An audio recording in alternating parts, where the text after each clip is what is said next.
this afternoon here at State House, Nakuru, for the 63rd edition of the Kenya National Drama and Film Festival State Concert.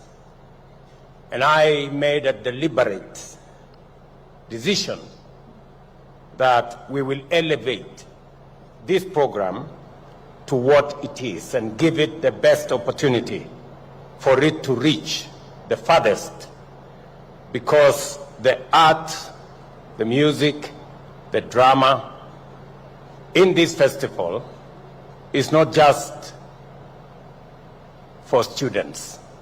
It is of a standard that can be not just national, but also global.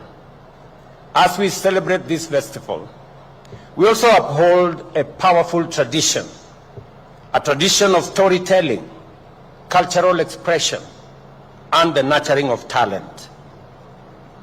The Kenya National Drama and Film Festival is and will always remain a centerpiece of artistic excellence, a stage where creativity is born and bred, and a mirror that reflects the soul of our society and nation. I congratulate all the winners at this year's Drama and Film Festival. I am impressed by the quality and depth of the performances which have fully lived up to our expectations. Congratulations to all the winners. Pongezi.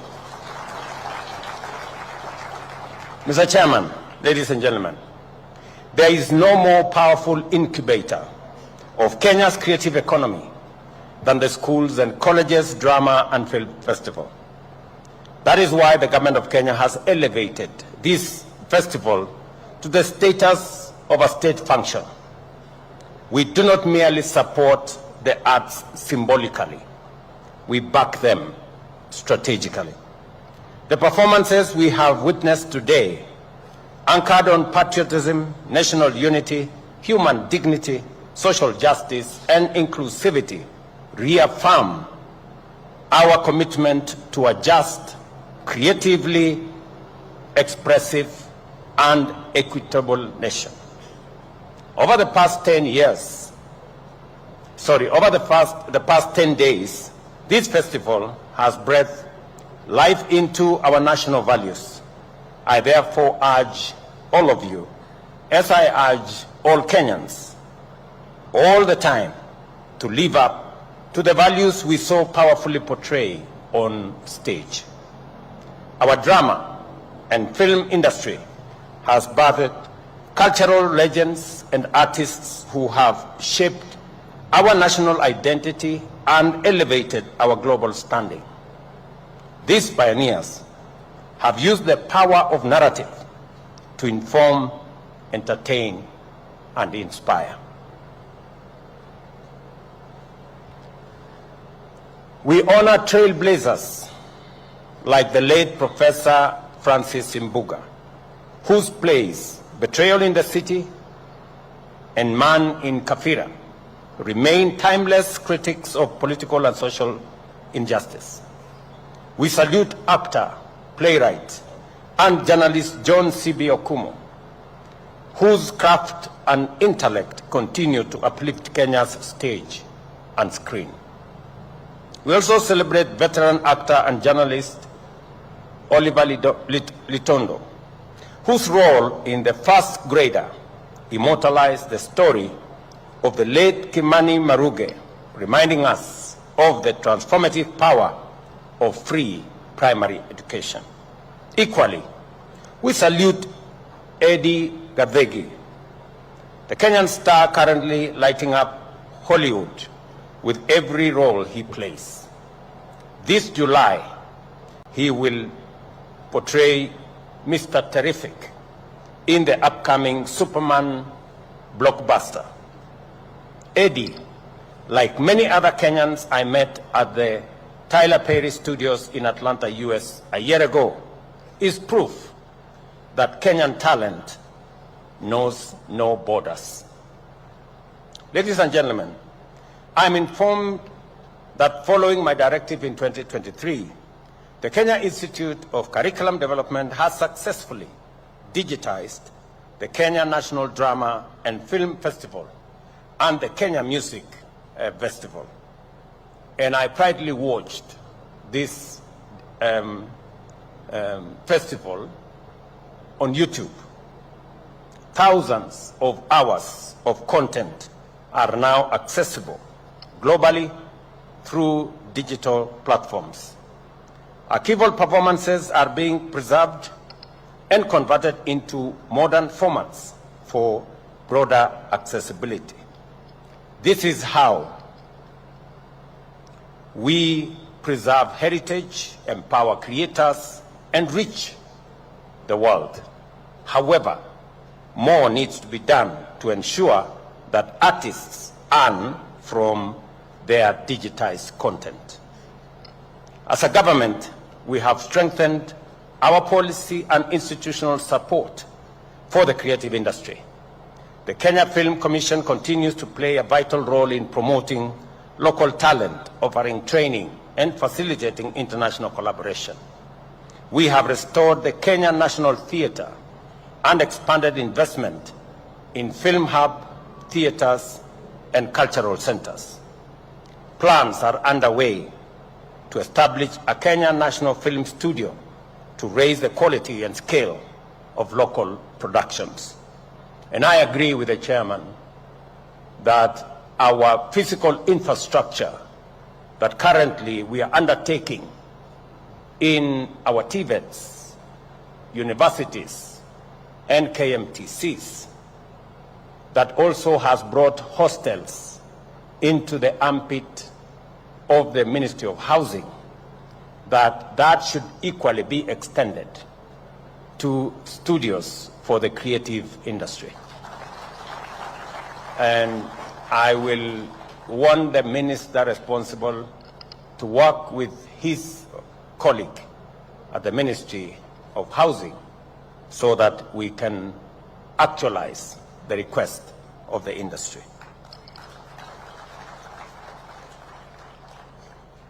Last year, I also instructed the digitization by KICD.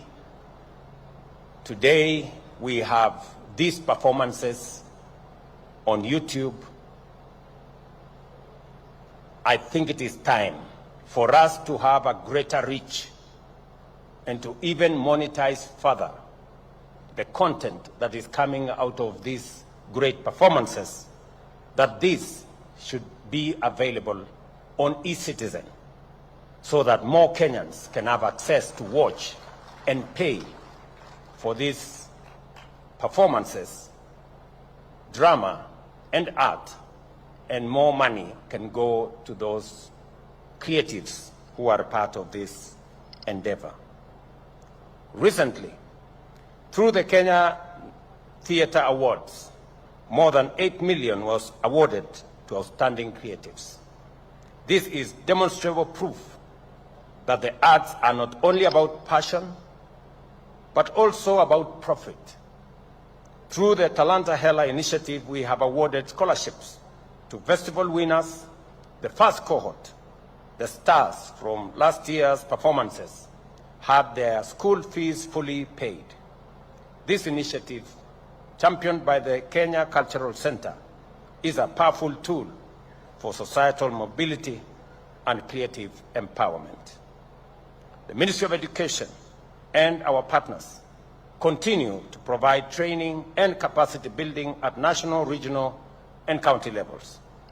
The Kenya National Film School now offers courses in acting, production, and filmmaking, equipping young people with real industry skills.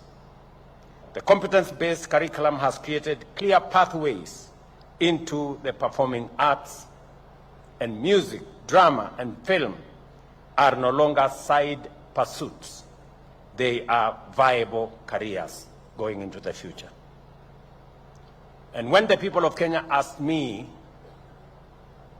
to straighten matters CBC, I did appoint a task force that informed us on what needed to be done, and it is the reason why CBC today is more on course than ever.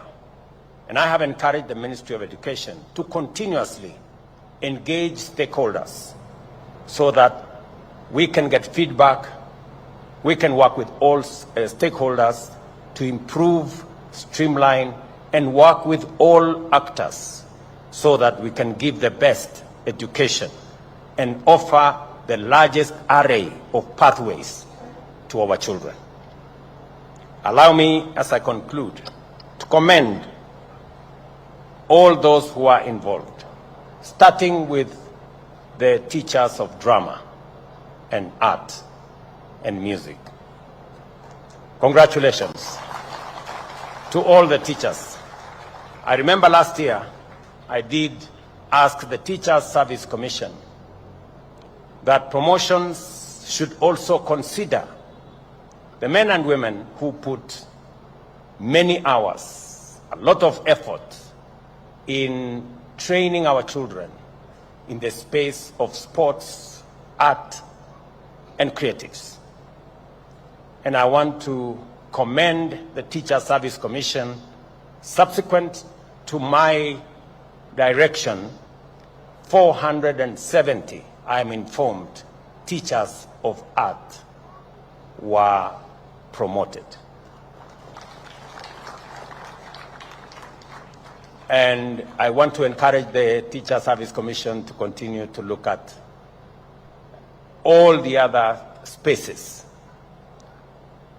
Unfortunately, when some politicians heard that there were promotions of teachers because of arts, they also wanted to come and participate.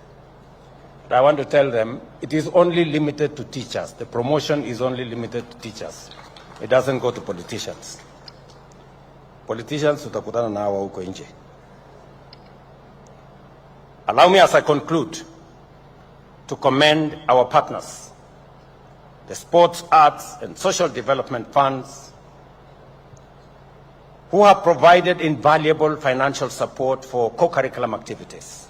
Equity Bank's initiative for institutions and trainers have lifted morale and boosted excellence.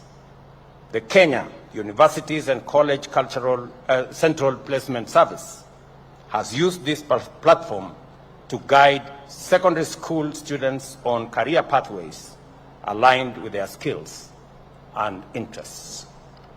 The Communication Authority has educated us on online safety, while the Kenya Revenue Authority has used drama to sensitize citizens on tax responsibility. We are also grateful to Jubilee Life, Coca-Cola, and other sponsors who have supported this edition of the Drama and Film Festival.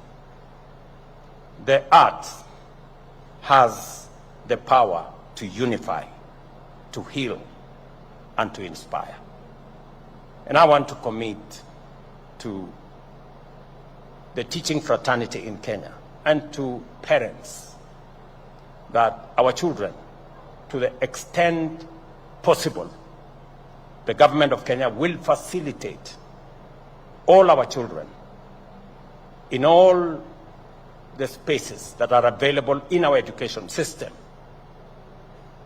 in academics, in sports, in the creative art, in music, and all the other areas, because we now realize that there are talents in all those spaces, and children should be given the best opportunity to choose, and we should assist them to choose the pathways that is in their interest.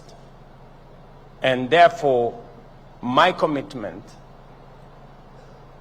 as president and my instructions to the ministry is that our education system should support all our children pursue all the interests they have within the curriculum that we have, from academics, through sports, to arts, to music. That whole array, we should support all our children to achieve the best that they can. But I must say this as leader and parent, that equally as leaders, as parents, as teachers, we must also protect our children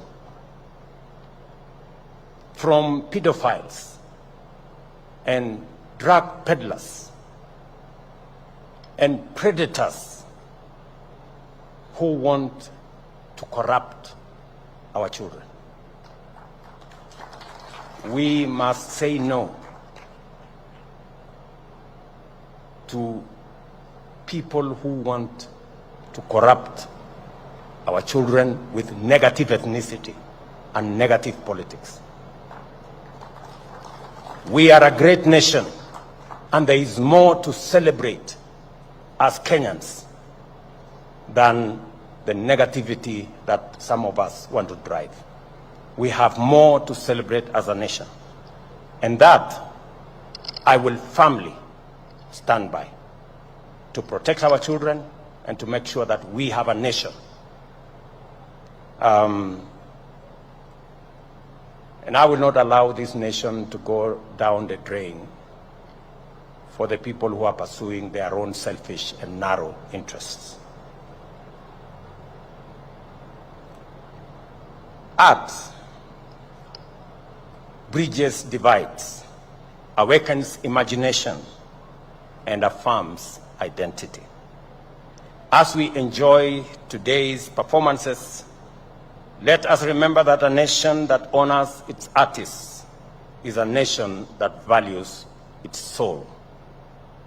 I wish you safe travels as you return home to your families.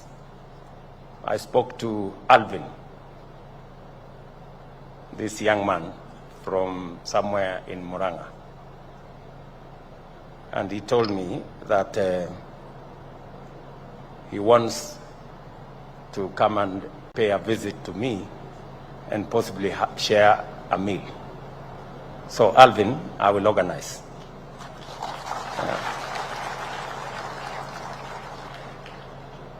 Enjoy the rest of your holidays, the students. Pass our regards to your parents, your siblings, and to all the schools you come from, all the colleges you come from. We wish you well. We wish you God's blessings. Thank you very much, and God bless all of us. Asante sana. A round of applause for His Excellency, and with your permission.